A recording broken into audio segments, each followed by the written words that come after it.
अस्सलाम वालेकुम, आप देख रहे हैं सियासत टीवी। कौमी ख़ुना में आप सबका इस्तकबाल है। मैं मोहम्मद सिद्दीक़। सबसे पहले सुर्खियों पर एक नज़र डालते हैं। अमरीका के साथ दो तरफा आज़ाद तिजारत माहिदा हतमी मराइल में ट्रंप मोदी मुलाकात के बाद दफ्तर ख़ारजा का बयान, कहा बहुत जल्द करेगा अमरीकी वफ़द हिंदुस्तान का दौरा। राम मंदिर के बाद योग नरसिम्हा मंदिर में अतियात की चोरी का इल्ज़ाम, बड़े पुजारी समेत 6 अफराद मुअत्तल। दुनिया बदल रही, सिंध आबी माहिदा पुराना हो चुका है, हिंदुस्तान का अक़वाम मुत्तहिदा में सख्त मौक़िफ़, पाकिस्तान की सरज़नीश। 2029 में राहुल गांधी की क़यादत में हुकूमत बनेगी, संजय रावत का दावा, कहा हारने के खौफ से बीजेपी को पार्टियों में फूट डालने के लिए मजबूर किया। नई नीति सुर्खियाँ, अब खबरों की तफसील पेश है। हिंदुस्तान के खारजा सेक्रेटरी विक्रम मिस्री ने कहा कि हिंदुस्तान और अमरीका के दरमियान उबूरी दो तरफा आज़ादाना तिजारती माहिदों को हतमी शक्ल देने के सिलसिले में नुमायाँ पेशरफ्त हो चुकी है और दोनों मालिक अब इस माहिदे को मुकम्मल करने के आखिरी मराहिल में दाखिल हो चुके हैं। इन्होंने बताया कि अगले हफ्ते अमरीकी तिजारती नुमाइंदे वफ़द हिंदुस्तान का दौरा करेगा ताकि जारी मुज़ाकरात को आगे बढ़ाया जा सके और बाकी मानदा उमूर को हतमी शक्ल दी जा सके। खारजा सेक्रेटरी के मुताबिक गुज़िश्ता रोज़ फ्रांस के शहर इवियन में वज़ीर-ए-आज़म मोदी और अमरीकी सदर डोनाल्ड ट्रंप के दरमियान होने वाली दो तरफा मुलाकात में तिजारती माहिदा एक अहम मौजू था। इन्होंने मज़ीद कहा कि दोनों रहनुमाओं ने एक बार फिर मुतल्लिक़ा हुक्काम को हिदायत दी कि इस माहिदे को जल्द अज जल्द मुकम्मल किया जाए ताकि हिंदुस्तान और अमरीका के दरमियान तिजारती इक़्तिसादी ताउन को मज़ीद मजबूत बनाया जा सके।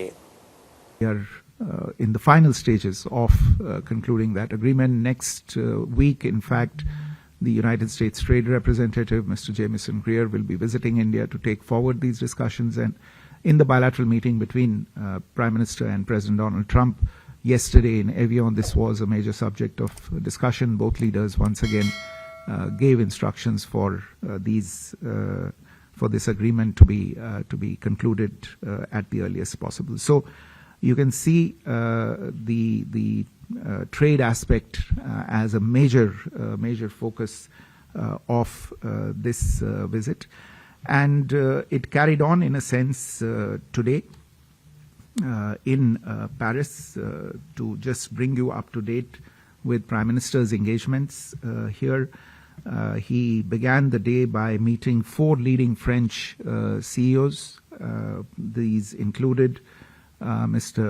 Arthur Mensch, the co-founder and chief executive officer of Mistral AI, Mr. Benoit Bazin, chairman and CEO of Saint-Gobain, Mr. Martin Sion, chief executive officer of Alstom, and Rodolphe Sade, the chairman and CEO of the CMA-CGM group. The French leaders, corporate leaders, all of whom have significant association with India already, expressed their strong confidence in India's rapidly growing economy and expressed their readiness to expand their local footprints and deepen their presence and their partnership with India. That's the first 2 themes, technology and trade. Let me come to the final one, which is regional and global security. लोग मंदिर में अकीदत के साथ नजराने और अतियात पेश करते हैं, लेकिन जब इसी चंदा पेटी से चोरी की खबर सामने आए तो सवालात उठना फितरी बात है। राम मंदिर में अतियात की चोरी का मामला अभी सुर्खियों में है और अब कर्नाटक के मेलुकोटे में वाक़े योग नरसिम्हा स्वामी मंदिर में ऐसा ही एक मामला सामने आया। अतिया चोरी की बात का पता चलने पर इंतजामिया ने बड़े पुजारी समेत 6 अफराद को मुअत्तल कर दिया। हुक्काम का कहना है कि मंदिर की सिक्योरिटी और जिम्मेदारियों की अंजामदही में लापरवाही सामने आने के बाद ये कदम उठाया गया है। योग नरसिम्हा स्वामी मंदिर कर्नाटक के अहम मजहबी मुकामात में शुमार होता है। यहाँ पर हर साल बड़ी तादाद में अकीदतमंद आते हैं और चंदा पेटी में नजराने चढ़ाते हैं। हाल ही में मंदिर की हंडी जो कि पेटी में रखी थी, चोरी वाक़ हुई। वाक़या सामने आने के बाद तहक़ीक़ात शुरू की गई। जांच के दौरान ये देखा गया कि मंदिर की सिक्योरिटी और इंतजामी जिम्मेदारियों पर सही तौर पर अमल किया गया था या नहीं। इसी तहक़ीक़ात के बाद 6 अफराद के खिलाफ कार्रवाई की गई। मुअत्तल किए गए अफराद में मंदिर के चीफ पुजारी नारायण भट्ट भी शामिल हैं। इनके अलावा मंदिर की इंतजामिया और सिक्योरिटी से वाबस्ता 5 दीगर अफराद को भी मुअत्तल कर दिया गया है। उधर यूपी के चीफ मिनिस्टर योगी आदित्यनाथ ने राम मंदिर में चोरी के मामले पर बयान देते हुए कहा कि हाथियों को बख्शा नहीं जाएगा। साथ ही उन्होंने कांग्रेस और समाजवादी पार्टी को भी तनकीद का निशाना बनाया। और समाजवादी पार्टी, देखो तो इनका दोहरे चरित्र को। कहती राम भक्तों का अपमान हुआ, राम भक्तों पर, कार सेवकों पर गोली चलाने और जय श्री राम बोलने पर लाठी भांजने वाले लोग आज उपदेश देने चले हैं। बहनों और भाइयों, मेरी अपील होगी सभी राम भक्तों से, अयोध्या के बारे में जो समाचार पत्रों में सुनने को मिला, हम लोगों ने ट्रस्ट के अनुरोध पर एसआईटी जांच बिठाई है और मैं उन्हें इस बात के लिए कह सकता हूं कि एसआईटी जांच दूध का दूध और पानी का पानी करके रहेगी, उसमें कोई संदेह नहीं। लेकिन मैं सभी से इस बारे में अनुरोध करूंगा, सभी पक्षों से कहूंगा कि कोई भी ऐसी अनर्गल टिप्पणी और बातें न हो जो राम भक्तों की भावनाओं को आहत करती हो, राम भक्तों की भावनाओं को आहत करती हो। अगर किसी के पास कोई डॉक्यूमेंट्री प्रूफ है, वे कृपया एसआईटी को उपलब्ध करवा दें, एसआईटी को दे दें, एसआईटी जांच करके देगी। और राम भक्तों से भी मैं कहना चाहूंगा, राम भक्तों से मेरी विनम्र अपील होगी, प्रभु राम ने हमें मर्यादा का पाठ पढ़ाया है, मर्यादित रहने का आचरण दिया है। हम उस मर्यादा का पालन करते हुए हमने 500 वर्षों तक। हिंदुस्तान ने अक़वाम मुत्तहिदा की इंसानी हुकूक कौंसिल में पाकिस्तान को सख्त तनकीद का निशाना बनाया। हिंदुस्तान ने 1960 के सिंध आबी माहदे को मौजूदा दौर के एतबार से फरसूदा और गैर मौसिर करार दिया।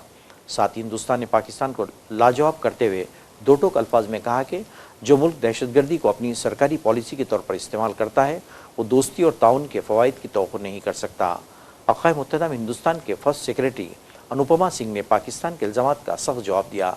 इन्होंने कहा कि सिंध आबी माहदे के बारे में हिंदुस्तान का मौक़िफ़ बिल्कुल वाज़ेह है। ये मंतिक़ से बालातर है कि एक तरफ पाकिस्तान दहशतगर्दी की बरामद करेगा और दूसरी तरफ खैर सेगाली पर मबनी माहदे से फ़ायदा उठाएगा। इन्होंने जोर देकर कहा कि 1960 में होने वाला ये माहदा अब पुराना हो चुका है, दुनिया बदल रही है और कोई भी तकनीकी इंतज़ाम वक्त के साथ जामिद नहीं रह सकता। 6 दहाइयों पर मुश्तमिल इस माहदे को आज की क़ीमतों से अलग नहीं किया जा सकता। It defies logic that a state which exports terror as an instrument of policy continues to demand the privileges of cooperation predicated on goodwill and friendship. It is equally undeniable that the treaty is now outdated. No technical arrangement can remain frozen in time while the world around it is transformed. A treaty negotiated in 1960 cannot be treated as a perpetual entitlement, which is insulated from accountability, detached from present-day realities, and untouched by the profound changes of the past 6 decades. The escalating impacts of climate change, advances in technology, and the growing imperative for sustainable clean energy demand a re-evaluation of the treaty's relevance and applicability. Mr. Vice President, instead of coveting Indian territories, Pakistan would serve itself and its people far better by putting its own house in order. Its seasonal theatrics in this council. Supreme court ने medical college में दाखिला इम्तिहान NEET UG के दोबारा इम्तिहान पर तशवीश जाहिर करने वाली अर्जियों पर फौरी समाअत करने से इनकार कर दिया। अदालत ने आज जुम्मे को कहा कि इस इम्तिहान से जुड़ी तमाम अर्जियां पहले से ही जस्टिस PS नरसिम्हा की क़यादत वाली बेंच के सामने फेरिस्त बंद हैं। ये इम्तिहान आइंदा 21 जून को मुनक़िद होने जा रहा है। नीट के उम्मीदवारों ने चीफ जस्टिस नुमाइंदगी कर रहे वकला से सूर्यकांत के सिलसिले सामने जब इस मामले का जिक्र किया तो चीफ जस्टिस ने कहा कि नीट से जुड़े तमाम मामलात जस्टिस PS नरसिम्हा की बेंच के पास जाएंगे, इसमें कोई जल्दबाजी नहीं है। इसके बाद एक दूसरे वकील ने तकरीबन 1600 नीट उम्मीदवारों की तशवीश की तरफ अदालत की तवज्जो मबजूल कराई। इन्होंने दलील दी कि सोशल मीडिया पर चल रही अफवाहों और दिल्ली हाई कोर्ट के सामने चल रही कार्रवाई के सबब तुलबा शदीद तनाव और गैर यकीनी सूरत-ए-हाल का सामना कर रहे हैं।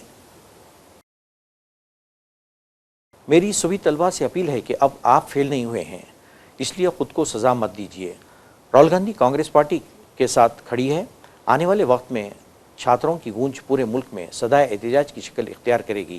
ये बयान आज कांग्रेस के नौजवान लीडर और NSU इंचार्ज कन्हैया कुमार ने दिल्ली में प्रेस कॉन्फ्रेंस से खिताब करते हुए दिया। इन्होंने तुलबा को भरोसा दिलाया कि इम्तिहानात में जो बेज़ाब्तगियाँ हो रही हैं उनके खिलाफ जंग में हज़्ब इख्तिलाफ के कायद राहुल गांधी मजबूती के साथ खड़े हैं। वज़ीर-ए-आज़म मोदी ने लोकसभा में हज़्ब इख्तिलाफ के कायद और कांग्रेस रुकने पार्लियामेंट राहुल गांधी को उनकी सालगिरह पर मुबारकबाद पेश की। वज़ीर-ए-आज़म ने सोशल मीडिया प्लेटफॉर्म एक्स पर जारी करदा एक पोस्ट में लिखा है, लोकसभा में हज़्ब इख्तिलाफ के कायद राहुल गांधी जी को उनकी सालगिरह पर बहुत बहुत मुबारकबाद। मैं उनकी अच्छी सेहत और दराजी उम्र की दुआ करता हूँ। काबिल ज़िक्र है कि राहुल गांधी की पैदाइश 19 जून 1970 को दिल्ली के होली फैमिली में अस्पताल में हुई थी। आज वो 56 साल के हो गए हैं।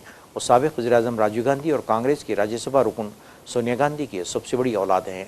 आज उनकी यौम पैदाइश पर कई अहम सियासी हस्तियों ने उन्हें मुबारकबाद पेश की।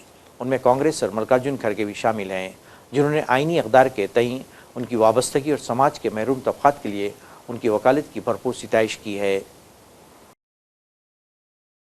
शिवसेना उद्धव ठाकरे के ग्रुप के लीडर संजय रावत ने एक प्रेस कॉन्फ्रेंस के दौरान दावा किया है कि 2029 में राहुल गांधी की क़यादत में मरकज़ में हुकूमत कायम होगी और इसी बात ने बीजेपी को बौखला कर दिया है। संजय रावत का कहना था कि अपनी आने वाली शिकस्त के खौफ में बीजेपी दीगर सियासी जमातों की तोड़फोड़ करके अपनी ताकत बढ़ाना चाहती है। पाटिल जैसे लोग जो है, मैं उनको नहीं पहचानता हूँ, मुझे मालूम नहीं आदमी कौन है और आप उनके नाम से मुझे सवाल पूछ रहे हो। सर हेडलाइन चल रही है एक न्यूज़ चैनल, हेडलाइन कौन चलाएगा? हेडलाइन तो किसकी भी चलती है ना। आजकल गद्दारों की बड़ी हेडलाइन चलती है, निष्ठावान हेडलाइन नहीं चलती मीडिया में। NDTV पे चली होगी हेडलाइन। सर आपने हमेशा राहुल गांधी की लीडरशिप को सपोर्ट किया है। राहुल गांधी का आज बर्थडे है, आपने ट्वीट करके उनको विश भी किया है।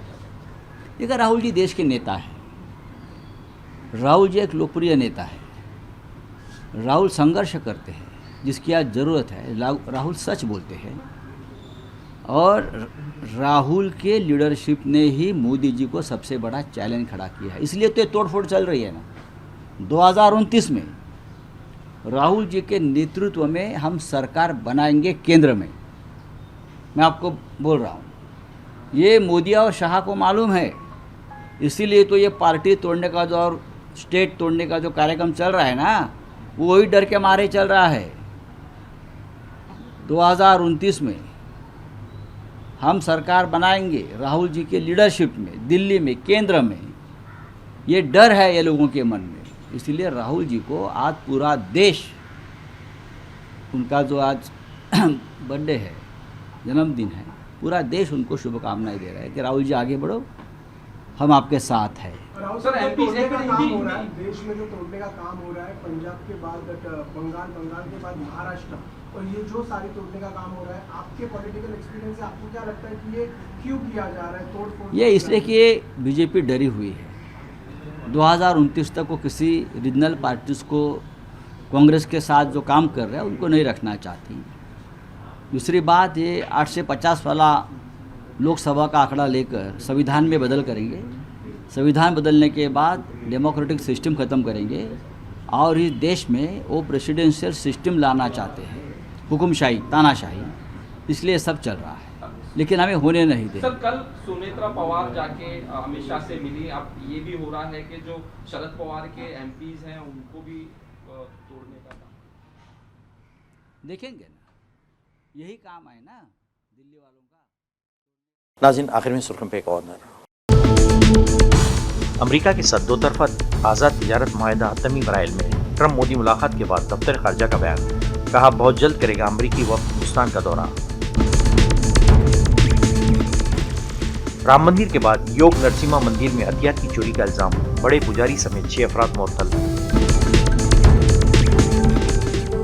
दुनिया बदल रही, सिंध आबी मुआहदा पुराना हो चुका है, हिंदुस्तान का अक़वाम मुत्तहिदा में सख्त मौक़िफ़, पाकिस्तान की सरजनीश। 2029 में राहुल गांधी की क़यादत में हुकूमत बनेगी, संजय रावत का दावा। कहा, हारने के खौफ से बीजेपी को पार्टियों में फूट डालने के लिए मजबूर किया। नाज़रीन, इसके साथ ही कौमी खबरनामा ख़त्म होता है। मुझे और सारी सियासत की टीम को इजाज़त दें। अल्लाह हाफ़िज़।